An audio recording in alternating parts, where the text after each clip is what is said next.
बिस्मिल्लाहिर्रहमानिर्रहीम। अस्सलाम वालेकुम मोअज़्ज़िज़ नाज़रीन, दी नॉलेज ऑफ इस्लाम में आपको खुश आमदीद। आज हम आपको बताएंगे कि जब हमारे प्यारे मोहम्मद सल्लल्लाहु अलैहि वसल्लम अपनी माँ हज़रत आमना के पेट में थे, तब हज़रत आमना ने क्या ख्वाब देखा। हज़रत आमना रज़ी अल्लाह तआला अन्हा फरमाती हैं कि जब मैं माँ बनने वाली हुई तो मेरे पास एक शख्स आया, यानी एक फरिश्ता इंसानी शक्ल में उनके सामने आया।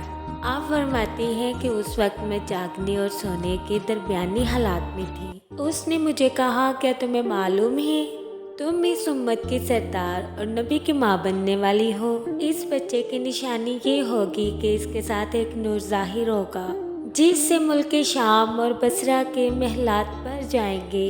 जब ये बच्चा पैदा हो जाए तो उसका नाम मोहम्मद सल्लल्लाहु अलैहि वसल्लम रखना।